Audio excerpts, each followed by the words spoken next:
Syria সম্পর্কে বিশ্বনবী সাল্লাল্লাহু আলাই এর ১১ বার্তা। আজকের সিরিয়া, জর্দান, লেবানন ও পূর্ণ ফিলিস্তিন ভূখণ্ডকে প্রাচীনকালে শাম দেশ বলা হতো। শাম মূলত নবী রাসূলদের ভূখণ্ড। কোরআন হাদিসের একাধিক জায়গায় এর ফাজিলতের কথা এসেছে।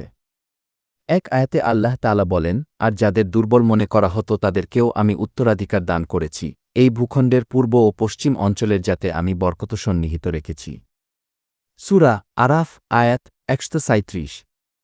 অন্য আয়াতে আল্লাহ তাআলা এর বরকত সম্পর্কে বলেন, পরম পবিত্র ও মহিমাময় সত্তা তিনি, যিনি স্বীয় বান্দাকে রাতের বেলায় ভ্রমণ করিয়েছিলেন মসজিদে হারাম থেকে মসজিদে আকসা পর্যন্ত, যার চারদিকে আমি পর্যাপ্ত বরকত দান করেছি, যাতে আমি তাকে কুদরতের কিছু নিদর্শন দেখিয়ে দিই।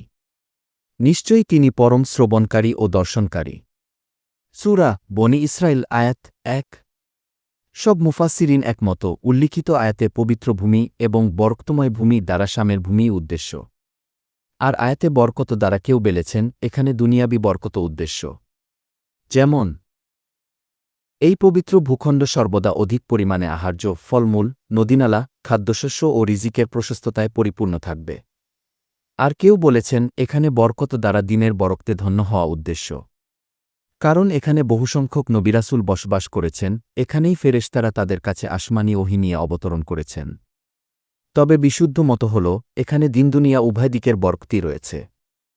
হাদিস শরীফে এসেছে, নবী করিম সাল্লাল্লাহু আলাইহি শামের জন্য দোয়া করে বলেছেন, হে আল্লাহ, আমাদের শাম দেশে ও ইয়েমেনে বরকত দান করুন। বুখারী হাদিস ১০৩৭। তাছাড়া বরকতময় এই ভূমিকে আল্লাহ তাআলা অনেক মর্যাদা দান করেছেন। নিম্নে উল্লেখযোগ্য কয়েকটি হল: ১. শাম হবে হাশরের ময়দান। ইমাম কুরতুবী, ইবনে কাসির ও ইবনে হাজার রাহমাতুল্লাহ বলেন, শাম হল হাশরের ভূমি। প্রথমবার ইহুদিদের শামে বহিষ্কার করার দ্বারা প্রথম হাশর সংঘটিত হয়েছে। আর দ্বিতীয়বার সেখানেই সমগ্র মানবজাতির জন্য হাশরের ময়দান হবে। হাদিস শরীফে এসেছে, হাকিম বিন মুয়াবিয়া রহমতুল্লাহু আলাই তার পিতা থেকে বর্ণনা করেন, রাসূলুল্লাহ সাল্লাল্লাহু আলাইহি বলেছেন, সেখানেই তোমাদের হাশর হবে, তোমরা একত্র হবে। সেখানেই তোমাদের হাশর হবে। সেখানেই তোমাদের হাশর হবে। তখন লোকেরা আরোহী, পদাতিক ও অধমুখী এই তিনটি দলে বিভক্ত হয়ে যাবে।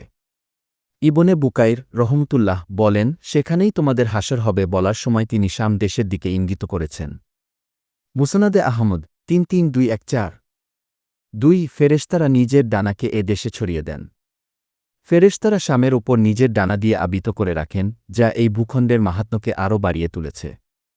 যায়েদ বিন সাবেত রাদিয়াল্লাহ বলেন, আমি নবী করিম সাল্লাল্লাহু আলাইহি কে বলতে শুনেছি, শামের জন্য সৌভাগ্য, শামের জন্য মারহাবা। আমি বললাম, শামের জন্যই কেন?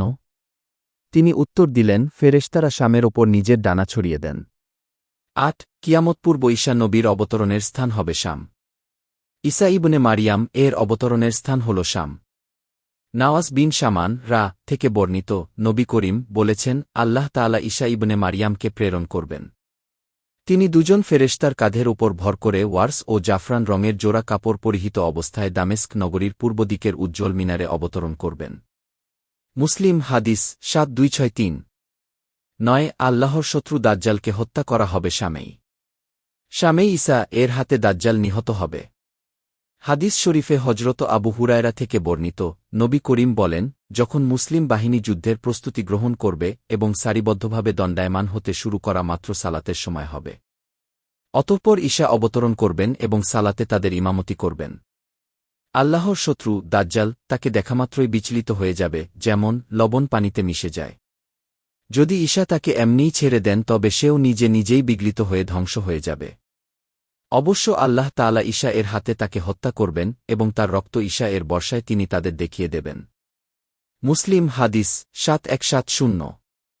১০ খাঁটি মুমিনদের বাসস্থান শাম। খাঁটি মুমিনদের বাসস্থান হল শামের পবিত্র ভূমি। সালামা বিন নুফাইল বলেন, নবী করিম বলেছেন, জেনে রেখো, মুমিনদের বাসভূমির উৎস হবে শাম। মুসনাদে আহমদ ২৮১৬৫। ১. কিয়ামত পূর্ব শাম হবে নিরাপদ ও ফিতনামুক্ত। কিয়ামত পূর্ব শাম নিরাপদ ও ফিতনামুক্ত থাকবে। ইমাম ইবনে আশির বলেন, ইসলামের মূল উৎস হবে শাম। রাসূলুল্লাহ ফিতনার যুগের দিকে ইঙ্গিত করেছেন। অর্থাৎ শাম তখনও নিরাপদ থাকবে এবং মুসলিমরা সেখানে ফিতনামুক্ত থাকবে। আন্নিহায়া ফি গরিবিল হাদিস ৩২৭১